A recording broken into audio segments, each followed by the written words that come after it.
What is good, guys? It's Rey-Jay back with another video. And in this one, I want to break down what's going on with Tesla, SPY, Nvda, the QQQ, and a couple of other tickers. I'm going to break down some very important data to be looking out for tomorrow and how things are looking as we approach the next trading day. But before I break anything down, all this information, before I talk about some very important levels and what I see on the charts, let me just mention a couple of things. Firstly, I am not a financial planner, so take nothing I say as financial advice. And also, if you guys can, please check out the Moomoo link, which is down below and in the description. If you sign up for Moomoo and deposit $100 into the account, you are guaranteed up to 5 free stocks. If you deposit $1,000, you're guaranteed up to 15 free stocks, and the offer ends very, very soon. So what's going on with the market? Why do I think the market could bounce for tomorrow? I will be talking more about this later on. So far, SPY managed to hold above a key support, and this thing is looking like it wants to bounce, at least on the daily, especially because of the VIX, which is also looking kind of bearish now. So I'm going to break down exactly why this is in just a couple of minutes. I will be talking about this, but I first want to talk about some other factors about the markets and some data real quick. So the first thing I just want to note is that we had some Chinese GDP numbers that came out. I obviously don't fully trust the data, but we have to go based off of it because of the fact that this still affects the markets. It still causes liquidity to move. It still affects many Chinese EVs. So the Chinese GDP numbers were showing the GDP growth of about 5.2% for the fourth quarter. That was below the expectation of 5.3%, and that caused some downside, even for the US markets to some extent. But it wasn't that significant. We started to drop even more amidst the Fed speeches that were going on. What basically happened was we had a bunch of Fed speakers later on, right before market open and throughout market open.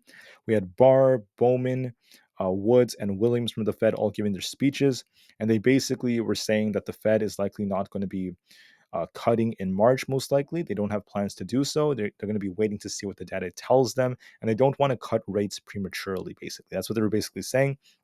And this is not what the market was expecting. SPY was pricing in a cut in March. It was expecting some kind of cut. We didn't end up getting the cut, unfortunately, or at least the market's not really confirming that, according to the Fed. So, what this tells us is that the market has been kind of like decreasing the odds. It's not really pricing in a cut with as much certainty. And they're trying to anticipate a potential pause or like a skip again for March. So the market right now is anticipating the Fed will just keep rates up for higher for longer than what it was initially expecting. This is a slight shift compared to before.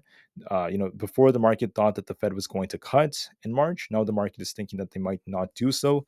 And this is a very, very important development. This is part of why the market has been selling off the way it did. But things could change at least temporarily once we see more data. I just want to mention that for tomorrow, we have TSM, we have Texas Capital Bank, and just a couple of other minor banks' earnings coming out. It's going to be very minor, might not affect the market that much. Then after market close, we have more banks and PPG. Very, very minor stuff, nothing too crazy. I just want to call out now when it comes to the fear and greed index, the market is getting very close to neutral. And I think that this is very important. We're still at extreme greed on market momentum. But when it comes to the put and call positioning, the market is starting to become a little bit fearful. Once we reach fear, this is when things start to shift. And this is when the market can start to bounce. You want to be very careful. The VIX has been pushing. We're now in fear mode on the VIX. As soon as we hit fear, are we just going to see fear explode? Or are we about to see the market kind of bounce and kind of like turn the other way as people become fearful? We'll have to watch and see. But here's what I'm seeing on the charts now. Here's what I'm basically looking at. So the daily on SPY looks bullish. We actually formed a very, very nice potential reversal candlestick, and we managed to bounce off the 20 EMA on the daily. So we came down below, we came right back above it. We're seeing the bulls defending it, and this is actually showing signs of a potential push that's going to come. That's what the daily looks like. If we close below the 20 EMA, 471.5 tomorrow or on Friday, we could turn bearish. But because we closed above this is showing some life and some potential to bounce. On top of that, I just want to call out the fact that when looking at the charts right over here, you'll notice that the VIX is simultaneously it got a big push, but we got this big potential rejection candlestick that's forming. And with that forming, if we do end up seeing the VIX lose this 14.4 area, we have a gap to fill here. We also have another gap way down here. If the VIX is getting a rejection here, this could be because of the market potentially bouncing temporarily. So the VIX suggests a bounce could be coming to the markets. The SPY chart on the daily is showing that as well. And on top of that, when you look at the dollar index, right, on the daily time frame, we basically kissed the 200 EMA on the daily, and we were kind of rejected off it a bit. So this might actually turn a little bit downwards towards the 5 EMA at 103. This looks like it might reject just a bit, temporarily, of course, which means the market might try to bounce. This is what the dollar is kind of suggesting too. So we're getting some confluences that suggest that, but I want to break down more indicators about why on earth that is.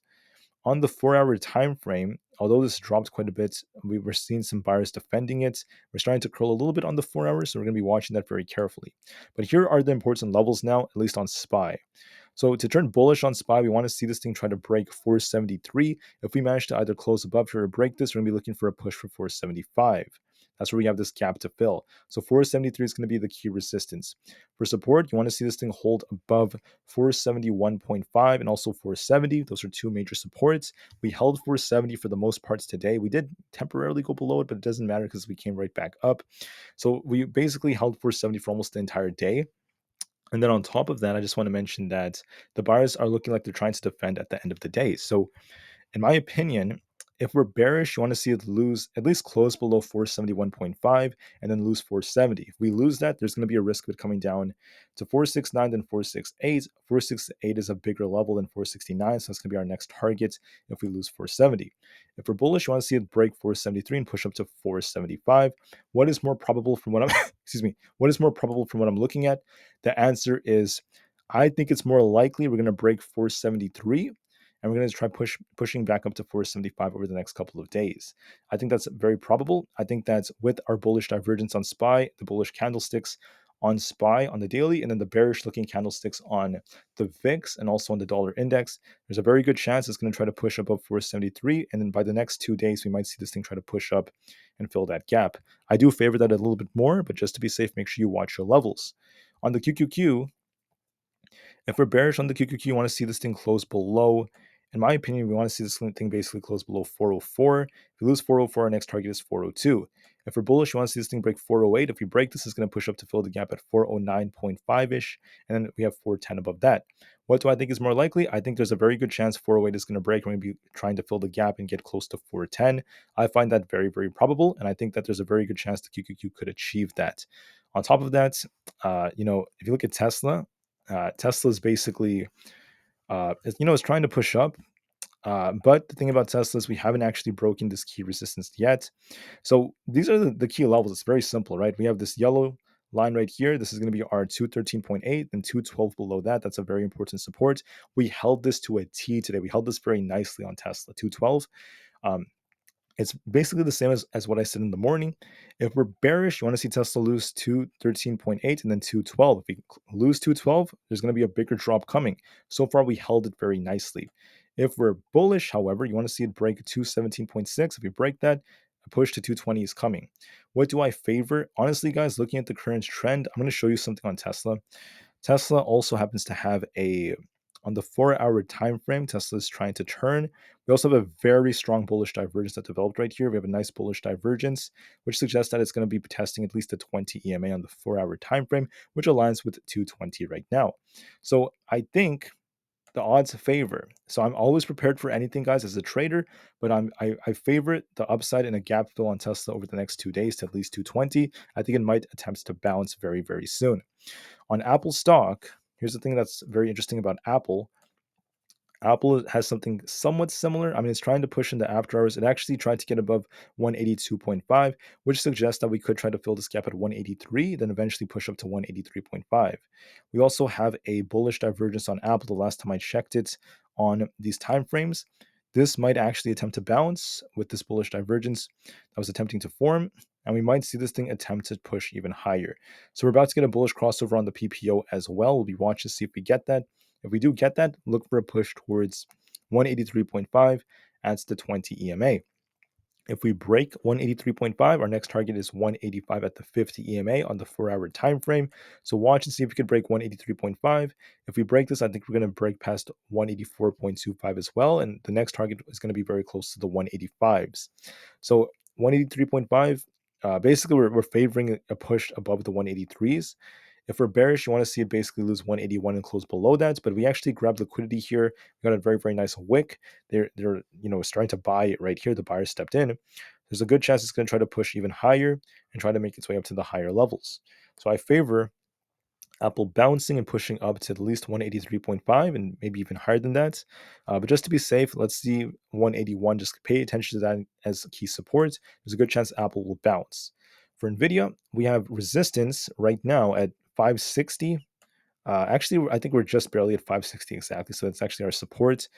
We have resistance at 562, 565, and then we have 568 above that. We have support at 557, 555, 552, and then below that we have 515, 547. Those are all supports. In my opinion, Nvidia looks like it's going to chop a bit and try to push higher. We could see this thing try to make its way up to 565 again. It dropped and then ended up bouncing, got a nice bounce, came up to this imbalance. I think that 565 is a good target, eventually 568. If it breaks that, it's going to hit the 570s. A good chance that Nvidia is going to bounce, so we'll see if that ends up being the case. I'll be watching that very carefully. Well, anyways, guys, I have a lot of errands to run today, excuse me. So I'm going to have to end this video kind of quickly. I'm just going to go over just a few others very, very briefly. SoFi on the 4-hour time frame. This thing is very, very oversold, but it hasn't shown signs of a true bounce quite yet. If it does try to break above the 5 EMA at 7.54, look for a push for 7.8. If we get that bounce, it also aligns with the gap filter. There's a nice confluence there. For the IWM, I called 188. That's coming to it, 188 to 189. We hit that level, and this was very oversold. I think that this thing may bounce back up to 190.6. Just a few others. For Microsoft, I was talking about this thing coming up, then retesting its EMAs. It came up to 384. I'm going to be looking for a bounce and a push back up to about 392. That's a real possibility. AMD, I was saying, it was looking bullish. We hit our target of 160. It still has a bullish wedge developing. If this breaks, 165 is next. So it's still looking pretty strong, hasn't rejected quite yet. Just a couple of more.